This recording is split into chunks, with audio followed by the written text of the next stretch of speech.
Welcome to the Starfish Diaries. I am your host, Liz McKean, and you might have found me from another podcast or from yoga or through coaching or maybe a recovery event, but all that matters is that you're here now, and I am so glad that you're here. On this show, we're going to be talking about identity and self-trust and recovering from all sorts of things, including shame and burnout and squeezing ourselves into what we think good looks like. And I'm going to use a lot of metaphors because that's how I make sense of the world. And I'm hoping that helps you too. I'm really just here to remind you and honestly remind us that there is no such thing as doing life wrong and that you do get to make your life into a place that you want to be. And we're going to figure it out together. So let's go.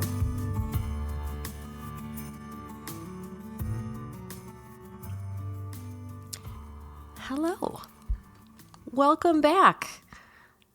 I'm not sure if you noticed, but there was not an episode that dropped last week. So for me, this feels like a very long period of time between recording, and it's fun to be back on the mic. So thanks for joining me. So as we do every single week, well, minus last week, we're just going to take a real quick deep breath. It helps my little brain. Maybe it helps your little brain. Maybe you have a very big brain. If you do, if you could share some with me, that'd be cool. So wherever you are, if you have the ability to close your eyes, maybe you close your eyes and just start to unclench your jaw a little bit. Maybe notice if your shoulders are really hunched up towards your ears and let them soften, because your only job for the next little bit of time is just to listen. Like, how lovely is that? Lovely for me anyways. I'm so glad that you're here. So go ahead and exhale all the breath. Let every little bit of air go. And then inhale big through your nose. Fill up. Then open your mouth and slowly exhale it all out. Yeah, we did it. Now let's have a convo. So since I've had this little bit of a break, I had a family member I was helping to support during some health stuff, which is all going very well. But I had that extra time to just kind of think about what I wanted to do here on this podcast. And, you know, I say it in the intro, and I know I've said it in other episodes, but the way I make sense of the world is through metaphors. And there's so many things that I have felt, but, you know, would struggle to articulate if I spoke about them literally. But when I think of a metaphor, when I think of something figuratively, it's just, it clicks, and then it makes sense. And then I can do something more with it, or I can have the feeling of forward movement with it. Whereas, you know, I can just get really lost in the, what does this mean? What is this feeling that I'm having? So one metaphor I came across during my time scrolling, admittedly, over the last couple of weeks was the dragonfly. And I think I'm a little late to this party. So if you already know how cool dragonflies are and their whole becoming of themselves, then, you know, just come along for the ride. But if you're like me and this is the first time you've heard of how a dragonfly becomes a dragonfly, buckle up because it's freaking amazing. So the dragonfly that we know, right, the little flying thing, which is cool in its own right. And apparently they're like prehistoric and, you know, however many bazillions of years ago. I'm not the scientist in my family, as you may have already realized. But they had like wingspans of like 2 feet long, I mean, at least, which is wild. That's a big ass dragonfly. So anyways, they've already been around for a really long time. And now I understand why, because they're amazing. So dragonflies lay their eggs in the water, which I feel like we all can be like, of course they do. We always see them near water. They're in ponds, creeks, etc. But they lay those eggs in the water and they hatch in the water. And what hatches is called a nymph, which is adorable to begin with. But that nymph is this like alien looking creature that has gills to breathe, is a rock star predator in the water. It eats little bugs. It eats little fish. It just is like incredibly accurate when it goes to get something and eat it. The way it propels itself, I mean, I could just end the story with this little tidbit and I feel like I would have done my job of hopefully blowing your mind. But this might be a little gross for people who are not like me and don't enjoy the gross stuff, but they draw water into their rectum and then they shoot it out, and that's how they propel themselves to go and eat the little bug or little fish or little whatever, which is wild, right? They're super powerful, and they live very happily and powerfully and nymphally in the water, underwater, never coming up. They fully breathe the water for like 2.5 years. So years these little creatures are living in the water as full-on sea creatures. And then one day, for no reason, that they could not necessarily understand, there's just something in them that says, it's time. And they find a little reed that they can crawl up on, and they break the surface and they leave the water. Like, they don't know what's up there. They don't know that there was an up there, right? They've only ever known the water. They were born in the water. They breathed the water. They lived in years. These creatures have lived. And then they crawl up on this reed and they sit there. And shortly after they're sitting there, suddenly open to air, which they didn't know was a thing until a moment ago, their whole being, their self that they've known themselves as, I guess exoskeleton, opens, like literally cracks open, and out from that outer shell comes a fully formed dragonfly, which is much bigger than the shell it comes from. Like, if you watch a video of this, it's like, how did that fit in that? So this dragonfly like unfolds itself, comes out, this beautiful dragonfly. It takes a little bit of time, and it takes time, I guess, for the legs to kind of harden, and it pulls itself out of this shell and leaves its like nymph self behind. And it just sits there for a little while because its wings have to fully expand. It has to dry from being, inside of its nymph shell. And after a little bit of time, there starts to be little like quivers happening, little new muscles, these wing muscles that it didn't know it had, but apparently were encased in its nymph body all this time, just start to become alive. And then it takes flight. This thing that was a water creature for the last close to 3 years, right? It takes flight. And not only does it take flight, apparently dragonflies are like the only or close to the only creature that can go forward, that can go backward, that can go side to side, like very powerful helicopter vibes. And most creatures can't do that. You don't see birds going side to side and backwards, And apparently they are like rock star predators outside of the water too. They have like a 95% success rate when they go after something to eat, which is, higher than my success rate. I open the refrigerator 100 times a day, and it's only a few dozen that I actually find the thing that I'm looking for. So they're unbelievable. And they find another little place to sit, and kind of let their new exoskeleton, this is as scientific as we're going to get on this podcast, harden so that they can be safe out in this new reality. And then they go out and, find a mate and lay their own eggs. And they're only around for, I think, a few weeks. I could have that part wrong, but I know it's a very short amount of time that they live as dragonflies. And then they die. And the new round of nymphs are born. So first of all, how cool is that? And if you're like me and didn't know that, I am 44 years old. Never knew that. Always thought dragonflies were cool.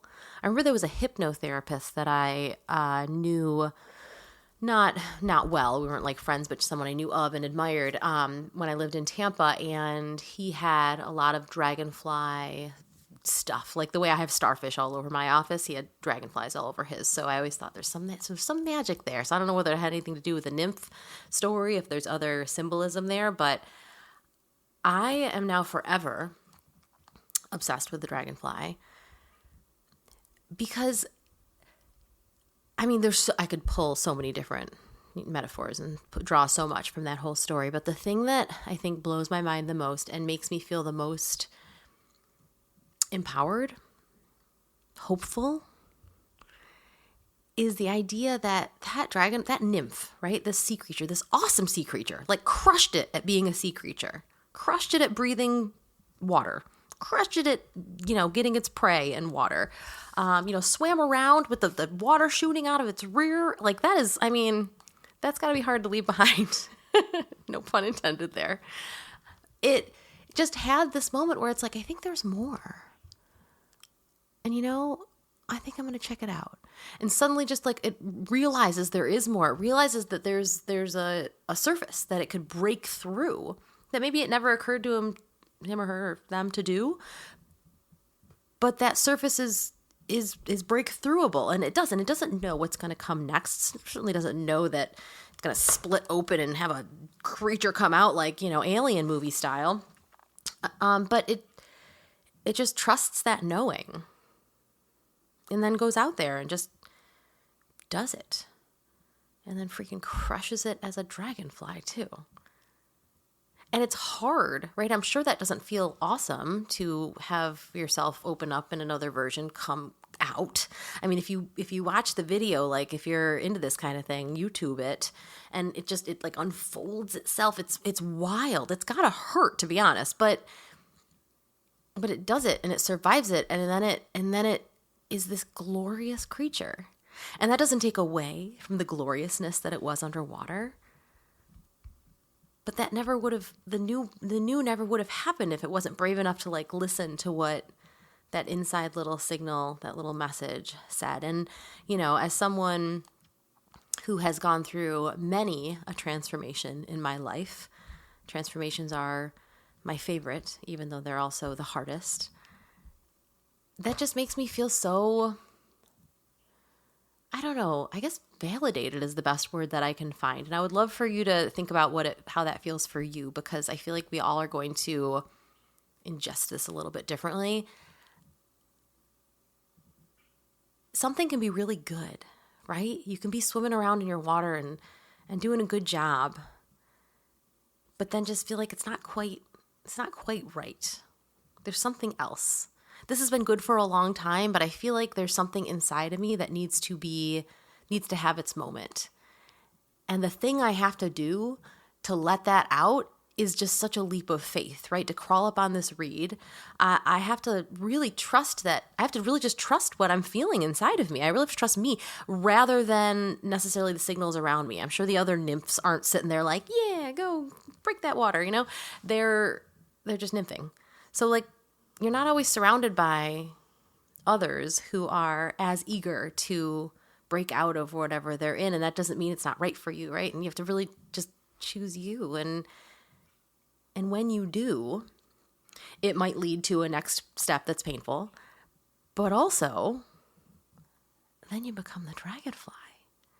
And without fail, every painful transformation that I have experienced in my life, this one being one of them. I've been a podcast host representing an organization and a very established community, alongside someone I trust very much to be a co-host with me. And like, so to just be like, you know what, I think I have things to say on my own. And I'm going to build this coaching and consulting business right now. Like I've had a lot of success in other areas of my life, but it just feels like there's something else inside of me that I need to break out on my own. And I know I have something big to offer and big to say. And right now I'm in the moment of that transformation, right? And I'm unfurling myself from my previous shell. And every time this has happened, because there's been countless iterations of this in my life that I can think of, and I bet you too. It's always been a leap of faith. It's never turned out the way I expected it to. Never expected to come out and have wings that could fly me back and forth and side to side. And it's always been worth it.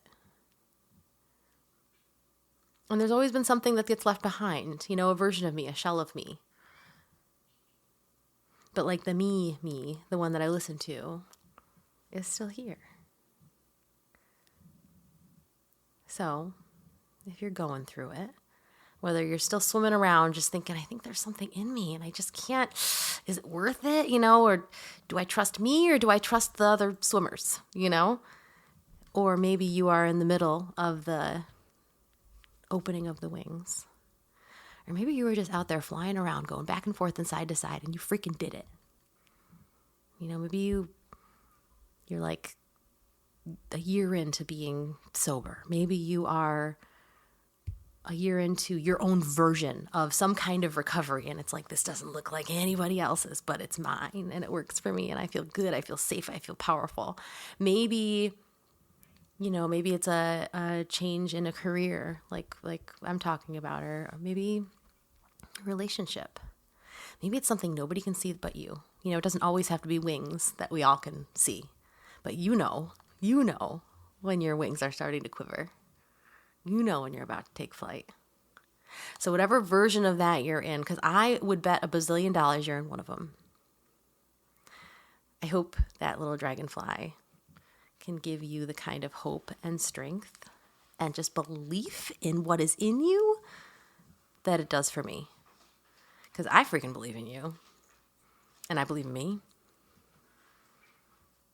And I know that we can fly. Side to side. Front to back. Up and down. In all of our technicolors. No one the same as another. I'm proud of you, wherever you're at in this. So yeah, I'm not going to take this. If you've listened to me in other conversations, or if you know me personally, I could take a metaphor far, far beyond it making any sense to anybody else. So we're not going to do that on this podcast because, we're keeping these relatively snack-sized. No promises for the future length. But I was excited to share that with you. I'm excited to be back on the mic with you. We're going to get back to this weekly schedule every Friday. I know for me that means a lot to be able to rely on a podcast that I enjoy dropping every week. So we're going to get back to it, and it's going to be great. And thanks for the grace in the meantime. I would love to hear from you. If you haven't already, please find me on Instagram. I am at Starfish Yoga. Just one word, Starfish Yoga. Send me a DM with what you think. If you know other cool bug facts that we can turn into an episode, please tell me, because I'm super into that. And in the meantime, let's take a little bit of a breath together. We're just going to do one. Since we started with one, we'll end with one, right? So maybe unclench your jaw, maybe let your shoulders drop. I'm really in love with the music on this podcast. My producer, Sean, helped me find just the perfect music. So enjoy the gentle tunes. And then exhale all of the air. Feel your belly button pull in toward your spine. You just squeeze everything out and take a big breath in. Biggest breath you've taken all day. Hold at the top. Feel your ribcage expand. And then open your mouth, let it all go. Yeah. Thank you for being here. Thank you for being you gorgeous starfish / dragonfly / all the other cool metaphorical creatures we're going to talk about here. See you next week. Thank you so much for listening to today's episode of Starfish Diaries. I want to take a quick moment to thank some of the people who have made this possible. The artwork that I am so in love with is by my friend and the most talented artist, Mo Houston, and you can find her and her work and work with her by going to Joy Scout Studios. I will have that linked in the show notes. And thank you to my incredible editor, Sean Gritters. If you are looking for production support with your podcast, highly recommend that you check him out. His information will also be in the description.